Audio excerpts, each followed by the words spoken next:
Иттердин талоонда калган 2-класстын окуучусу жандандыруу бөлүмүнөн сыныктар бөлүмүнө которулду. Баш бөлүгүнүн 10дон ашуун жерин ит иштеп, тийиштүү дарылануудан өтүп жатат. Учурда абалы турукташкан. Иштөөнүн негизинде өтө көп жара болгон. 10дон ашуу баш, моюн, бет бөлүктөрүндө чоң жаралар бар. Жандандыруу бөлүмүнө жаткырдык. Азыркы күндө бир күн жандандыруу бөлүмүндө жатып, эртеси күнү травматология бөлүмүнө жаткырылган. Азыркы күндө тийиштүү болгон дары-дармектерин алып жатат.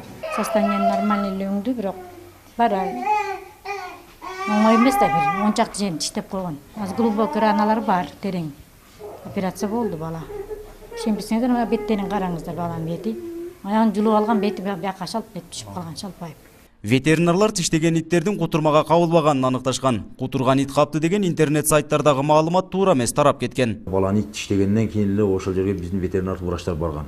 Барып бийликтөө иштерин жүргүзгөндө иттердин экөөсү кутурмага каршы эмдөөдөн өткөн болот. Бирөөсү негиз кармай албай эмдей алган эмес, бирок ал дагы кутурган эмес. Азыркы күндө 2 итти байлатып койду, экөө тең, ахыбалы жакшы. Кутурмага каршы кутурмага күмөндүү эч кандай белгилер байкалган жок. Биздин район боюнча иттерге 2440 эмдөө жүргүзүлгөн. Ошонун ичинен эң көп Карабак айыл өкмөтү 548 эмдөө жүргүзүлгөн.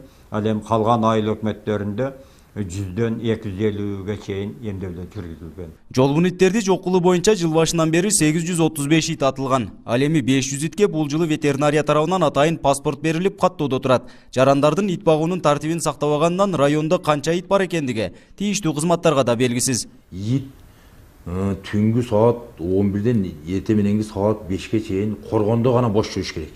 Көчөгө чыкканга болбойт. Көчөгө чыккан ит ээси жок жолбун ит болуп эсептелет. Итти багат дагы карабайт. Ар жерде жүрөт, ар демкени жейт.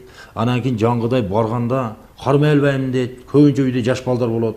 Вет врачтардын кыйналган эле жери бир үйгө 3-4 жолдон барат. Өткөн жылы райондо 150 адамды ит тиштеген окуя катталса, бул жылы жабырлануучулардын саны 200гө чамалайт. Буга кошо эле Баткен облусу кутурма оорусу боюнча да башкы орунда турат. Нургазы Жайнаков, 7 канал, Баткен.